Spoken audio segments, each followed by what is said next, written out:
अस्सलाम वालेकुम दोस्तों, उम्मीद है आप सब खैरियत से होंगे। आज मैं आपके लिए चाइना वाले इन्वर्टर की वीडियो लेकर आया हूँ। 500 वाट का इन्वर्टर है, उसकी कोई वीडियो लेकर आया हूँ। तो दोस्तों, जैसा कि आप देख रहे हैं, ये 500 वाट इस पर लिखा हुआ है। ये चाइना का इन्वर्टर है। इसमें डीसी 12 वोल्ट में लगता है और 220 230 वोल्टेज ये आउटपुट करंट पास करता है। इस पर आप टीवी का लोड लगा सकते हैं, एलईडी का लोड लगा सकते हैं, या सेवर 220 वाले सेवर एनर्जी सेवर चला सकते हैं, या काविया वगैरह आप चला सकते हैं। तो दोस्तों, जैसा कि आप देख रहे हैं, इसको मैं खोल रहा हूँ। खोलने के बाद इसको चेक करेंगे। दोस्तों, इसमें ज़्यादातर ट्रांजिस्टर जो होते हैं साइड में, जैसे यूपीएस में मॉड्यूल होता है, इस तरीके से इसमें ट्रांजिस्टर होते हैं। तो इसके ज़्यादातर ट्रांजिस्टर बस्ट हो जाते हैं। वो तो नज़र में आ जाते हैं, यार ये ख़राब है। अगर वही ट्रांजिस्टर बस्ट नहीं होता या ख़राब नज़र नहीं आता, तो फिर उसको मीटर की मदद से चेक करना पड़ता है। तो दोस्तों, सबसे पहले मैं ये कहना चाहता हूँ कि हमारे वीडियो को आखिर तक देखें, लाइक करें, कमेंट करें, शेयर करें, सब्सक्राइब करें और बेल आइकन को दबाएं। दोस्तों, उससे ये होगा कि हमारी जो भी नई आने वाली वीडियो होगी आपको मिलती रहेगी, आप उससे कुछ ना कुछ फ़ायदा हासिल करते रहेंगे। तो दोस्तों, शेयर करते रहें, दोस्तों में शेयर करते रहें। उससे ये होता है कि बहुत से दोस्तों का फ़ायदा हो जाता है, बहुत से दोस्त इससे फ़ायदा उठा सकते हैं। दोस्तों, जैसा कि आप देख रहे हैं, मैंने इसके अंदर से जो सर्किट थी वो निकाल ली। अब इसके ट्रांजिस्टर देखेंगे कि कौन सा साइड इसका ट्रांजिस्टर ख़राब है। तो दोस्तों, ये एक ट्रांजिस्टर हीट लगा हुआ था। हीट होने की वजह से मुझे तो मालूमात हो रहा है कि ये ख़राब है, क्योंकि सर्किट इस जगह पर बहुत हीट हो चुकी थी। तो मैं फिर भी इसको निकाल कर चेक करूँगा मीटर की मदद से, कि हो सकता है सर्किट वैसे हीट हो गई हो, ट्रांजिस्टर इसका सही हो, फिर भी इसको चेक करना लाजमी है। तो मैं इसको मीटर की मदद से चेक करूँगा कि हो सकता है ये सही हो। अगर ये मीटर डायरेक्ट बता रहा है तो ये ख़राब हालत में है ट्रांजिस्टर। इसकी जगह पर मैं दूसरा, ये देख रहे हैं दोस्तों, ये बिल्कुल इसकी सुई बिल्कुल डायरेक्ट बता रही है, जैसे फ्यूज़ हो इस तरीके से डायरेक्ट बता रही है। तो ट्रांजिस्टर ये ख़राब है। तो इसकी जगह पर मैं ट्रांजिस्टर एक और नंबर लगा दूंगा। हाँ, इसमें 20-50 नंबर ट्रांजिस्टर लग सकता है अगर आप उसमें लगाएं। ये देख रहे हैं, ये ख़राब है। तो इसमें मैं दूसरा ट्रांजिस्टर आपको उसकी भी रीडिंग चेक कराऊंगा और उसको लगा कर आपको दिखाऊंगा। इंशाल्लाह उसके बाद ये सही काम करना शुरू हो जाएगा। तो दोस्तों, इसको पहले जब मैंने बैटरी में लगाया तो इसको बिल्कुल डिजिटल मीटर जो सामने था वो ऑफ था। तो इसको क्योंकि उसमें जब फॉल्ट होता है तो उसका डिजिटल मीटर जो फ्रंट में होता है वो बिल्कुल ऑफ होता है, उसमें कोई वैल्यू नहीं होती। तो दोस्तों, जैसा कि ये देख रहे हैं, ये भी ट्रांजिस्टर है, ये मॉड्यूल से निकला हुआ ट्रांजिस्टर है। ये इसकी रीडिंग आप देख रहे हैं कि रीडिंग ये फुल नहीं फुल शो नहीं हो रहा। तो ये इसका, ये बिल्कुल ट्रांजिस्टर सही है। तो मैं ये ट्रांजिस्टर लगा देता हूँ इसमें। इंशाल्लाह उसको लगाने के बाद ही चेक करेंगे कि सही हुआ है या नहीं हुआ। उसको लगाने के बाद चेक करेंगे, फिट करेंगे, चेक करेंगे और वोल्टेज लगा कर देखेंगे। तो दोस्तों, जब ये ख़राब होता है तो इसका डिजिटल मीटर भी ऑफ होता है। तो दोस्तों, आप कमेंट में हमसे रब्ता करते रहें। अगर आपका कोई भी सवाल हो, आप हमसे कमेंट में रब्ता कर सकते हैं। इंशाल्लाह मुझसे जितना हो सका मैं दोस्तों का कमेंट में जवाब देता रहता हूँ, क्योंकि मुझे बहुत खुशी होती है कि किसी दोस्त का फॉल्ट हल कर सकूँ और कोई दोस्त मेरी वजह से कोई फ़ायदा उसको पहुँच सकता है।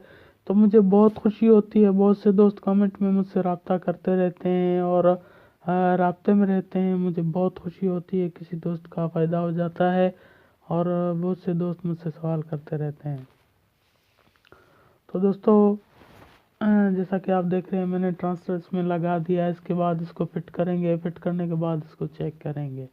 ये बहुत ही आसान मसले होते हैं दोस्तों। अगर आप इसको घर में रिपेयर करें तो आप घर में भी इसको रिपेयर कर सकते हैं, और इंशाल्लाह बहुत ही आसानी से ये रिपेयर हो सकते हैं।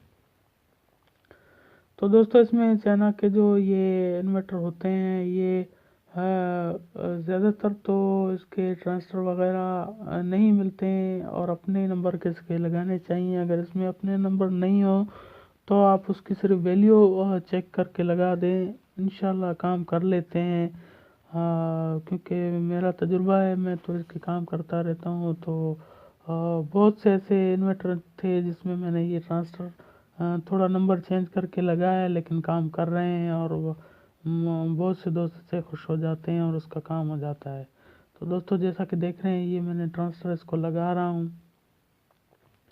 इसको लगाने के बाद इसको फिट करेंगे।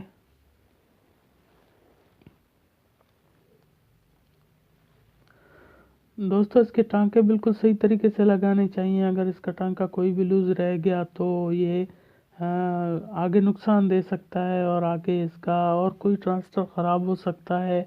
या तो इसका जो छोटी आईसी होती हैं जो वो भी ख़राब हो सकती हैं, और इसका डिजिटल मीटर जो सामने होता है वो भी उसका जो एरिया होता है वो भी ख़राब हो सकता है। तो इससे बेहतर है आप इसके टांके चेक करके लगाएं।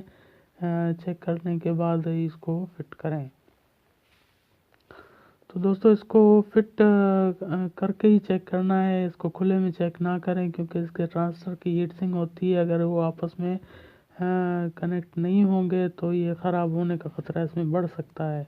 तो पहले इसके नट में वापस लगा देता हूँ, क्योंकि ट्रांसफ़र मैंने चेक किए, बकाया ट्रांसफ़र सही थे। ये एक ट्रांसफ़र ख़राब था तो इसकी जगह पर मैंने दूसरा लगा दिया है। इंशाल्लाह फ़ॉल्ट यही होगा। फिट करने के बाद इसको चेक करेंगे और देखेंगे कि इसका फ़ॉल्ट सही हुआ या नहीं हुआ।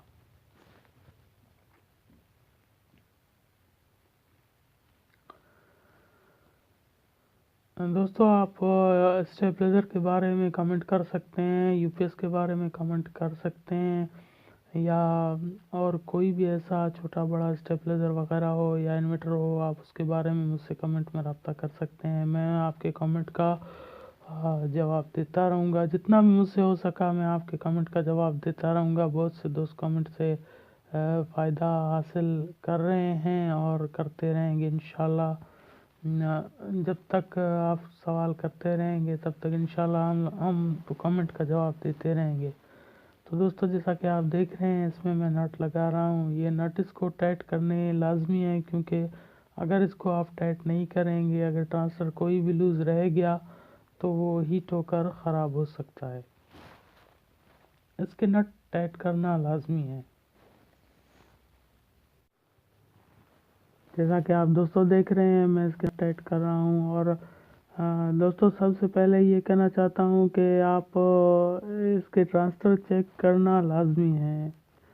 अगर आपको कोई ट्रांसफ़र पर शक हो रहा है, आप उसको निकाल कर चेक करें, क्योंकि सर्किट में ये ट्रांसफ़र कभी कभी अगर ख़राब होते हैं भी, आपको ये पता नहीं लगता कि ये ट्रांसफ़र ख़राब हैं या सही हैं। तो इनको निकाल कर चेक करना बहुत लाजमी है। ये मैं एक मरतबा फिर कह रहा हूँ कि ट्रांसफ़र को निकाल कर चेक करें, सर्किट से बाहर निकाल कर फिर चेक करें, क्योंकि इससे फ़ॉल्ट जल्दी आपको मिल जाएगा और आप इससे ट्रांसफ़र का पता लगा सकते हैं कि ये ख़राब है या नहीं है। सर्किट में अगर लगा रहता है ट्रांसफ़र तो उसका इतना ज़्यादातर मालूमात नहीं होती। सही ट्रांसफ़र भी ख़राब बताते हैं और ख़राब ट्रांसफ़र भी कभी कभी सही बता देते हैं। तो इससे ये होता है कि आपकी मेहनत बहुत ज़ाया होती है। आप इसके 4 ट्रांसफ़र होते हैं या किसी में 6 होते हैं, आप उन सबको एक एक करके निकाल कर चेक करते रहें। जो भी ख़राब होगा आपको पता चल जाएगा। तो दोस्तों, जैसा कि देख रहे हैं, मैंने इसकी सर्किट अभी फिट कर दी है। अभी इसका फिट कर रहा हूँ, जो चारों नट होते हैं साइडों में वो फिट कर रहा हूँ। उसके बाद इसके ऊपर वाला ढकना फिट करेंगे, जो ऊपर से इसका डिजिटल मीटर लगा होता है वो फिट करेंगे। इंशाल्लाह आप देखेंगे कि ये सही हो जाएगा और बिल्कुल सही काम करेगा।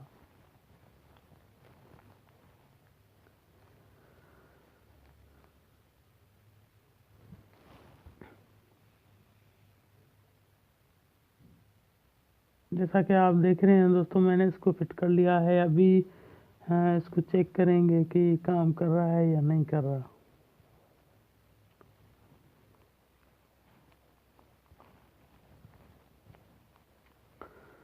तो दोस्तों इसको बैटरी में लगाने से पहले आप ये देखें कि इसके नट सारे बिल्कुल बंद हैं और सही तरीके से फिट हैं, तो उसके बाद इसको बैटरी में लगाएं।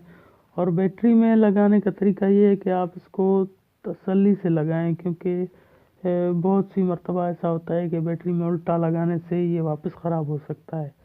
तो आप तसल्ली से इसके जो टर्मिनल हैं वो देख कर लगाएं, गरम गरम में लगाएं और अर्थ अर्थ में लगाएं। टर्मिनल लगाने के बाद ही आप इसका सामने बटन जो होता है, ऑन ऑफ का जो बटन होता है वो आप लगाएंगे, तो आपको पता चल जाएगा कि ये अभी सही काम कर रहा है या नहीं कर रहा। तो जैसा कि देख रहे हैं मैंने बैटरी में लगाया है इसका। तो बैटरी में लगाने के बाद ये बैटरी के वोल्टेज इस टाइम बता रहा है 14.5 से 6 वोल्ट बता रहा है, और आउटपुट जो वोल्टेज बता रहा है वो 225 से 26 बता रहा है। तो दोस्तों बैटरी फुल बता रहा है, जैसा कि आप देख रहे हैं ये बिल्कुल अभी सही तरीके से काम कर रहा है। और इसमें फॉल्ट यही था, एक ट्रांजिस्टर ख़राब हो गया था, तो हमने वो चेंज किया, अब इसका फॉल्ट हल हो गया। तो दोस्तों उम्मीद करते हैं हमारी ये वीडियो भी आपको बहुत पसंद आई होगी। आखिर तक देखने का बहुत बहुत शुक्रिया। अपना ख्याल रखिए। इंशाल्लाह नेक्स्ट वीडियो में आपके साथ फिर हाजिर होंगे। तब तक के लिए इजाज़त दीजिए। अल्लाह हाफिज़।